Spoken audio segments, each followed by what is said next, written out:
Hello everyone, હું કિંજલ જસાણી સ્વાગત કરું છું મારા કિચનમાં. અને આજે હું બનાવું છું હાઈ પ્રોટીન પીઝા. તો હાઈ પ્રોટીન પીઝા માટે મેં અહીંયા પર ચોળા, ચણા, મઠ, મગ અને રાજમા જેને મેં 7 થી 8 કલાક માટે પલાળીને રાખ્યા હતા. અને બધા જ કઠોળમાં પ્રોટીનનું પ્રમાણ વધારે હોય એટલે હાઈ પ્રોટીન પીઝા આ કઠોળમાંથી બનાવવાના છે. હવે મેં લીધા છે અહીંયા પર ટમેટાં, કેપ્સિકમ, અમેરિકન મકાઈ, સ્વીટકોર્ન, ડુંગળી, ત્યારબાદ લીધું છે મિક્સ હર્બ્સ અને ચીલી ફ્લેક્સ જે મિક્સ છે, ત્યારબાદ ટમેટા કેચઅપ, પીઝા ટોપિંગ અને ચીઝ લીધું છે. હવે જે પલાળેલા કઠોળ છે બધા એને ક્રશ કરી લેવાના છે એક મિક્સર જારમાં લઈને. તો મિક્સર જારમાં લઈ લઈશું બધા કઠોળ. આમાં વાલ વટાણા એ પણ લઈ શકો છો. જે પણ કઠોળ અવેલેબલ હોય તે લઈને તમે આનું બેઝ બનાવી શકો છો, પીઝાનું બેઝ.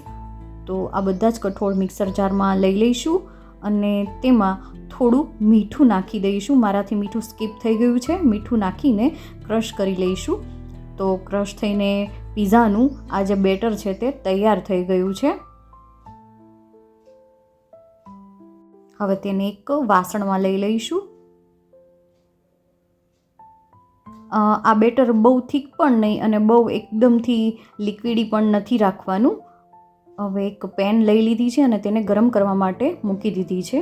હવે બેટરમાં 1 થી 1.5 ચમચી જેટલો ચણાનો લોટ નાખીશું જેથી કરીને બાઇન્ડિંગ થોડું સારું રહે. ચીકાશ પડતો હોય ચણાનો લોટ એટલે ચણા તો છે જ પણ થોડો એવો ચણાનો લોટ એડ કર્યો છે. તો પીઝાનું બેટર તૈયાર થઈ ગયું છે. હવે પેન પર થોડું તેલ લગાવી દઈશું અને બનાવેલું જે બેટર છે તેને પેન પર ફેલાવી દેવાનું છે અને એકદમથી મીડિયમ સાઇઝનો પીઝા બનાવીશું. બહુ થીક પણ નહીં અને એકદમથી પતલો પણ નહીં, એ રીતનો રાખીશું જેથી કરીને બંને સાઈડ સારો એવો શેકાઈ જાય ને એવો જ રાખીશું પીઝાનો બેઝ.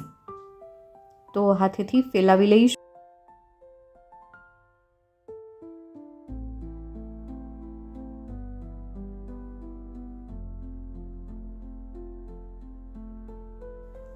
હવે તેલ થોડું લઈ લઈશું. એક સાઈડ સારી રીતે શેકાઈ જાય પછી તેને પલટાવી લઈશું અને જે શેકાયેલી સાઈડ છે તેના પર પીઝા ટોપિંગ સ્પ્રેડ કરી દઈશું. બધી જ બાજુ સારી રીતે સ્પ્રેડ કરી દઈશું. હવે તેના પર બધા વેજીટેબલ્સ લઈ લઈએ. તો પહેલાં મેં લીધા છે ટમેટાં, ત્યારબાદ કેપ્સિકમ,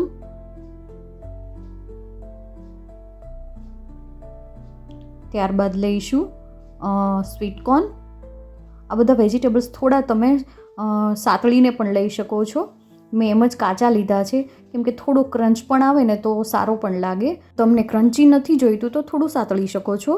હવે મેં અહીંયા પર ડુંગળીના પીસીસ લીધા છે. હવે તેના પર ચીઝ છીણી લઈશું.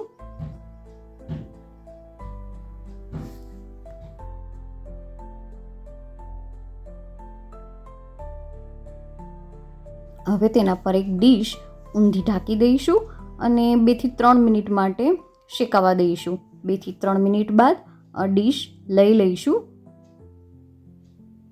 તો હવે જોઈ શકાય છે ચીઝ પણ સારું એવું મેલ્ટ થઈ ગયું છે અને નીચેની સાઈડ પણ શેકાઈ જ ગયું હશે કેમ કે 2 થી 3 મિનિટ પહેલાં પણ થોડી રાખી છે. 2 મિનિટ બધા ટોપિંગ કર્યું બધા વેજીટેબલ્સનું ત્યાં સુધી. તો હવે શેકાઈ ગયું છે. તો પીઝા તૈયાર છે. તેને લઈ લઈશું એક સર્વિંગ પ્લેટ પર. હવે પીઝા પર સ્પ્રિંકલ કરીશું મિક્સ હર્બ્સ અને ચીલી ફ્લેક્સ અને આ ગરમા ગરમ હાઈ પ્રોટીન પીઝાને સોસ સાથે સર્વ કરીશું. એવું બનતું હોય છે કે ઘણા બાળકો કઠોળ ખાતા નથી હોતા તો તેને આ રીતે કઠોળ ખવડાવશો ને પીઝા બનાવીને તો ચોક્કસથી ખાશે અને પ્રોટીન પણ મળી રહેશે, પીઝાનો પીઝા પણ થઈ જશે. તો આ મારી હાઈ પ્રોટીન પીઝા રેસીપી તમને કેવી લાગીને તે મને કોમેન્ટમાં જરૂરથી જણાવજો. આવજો.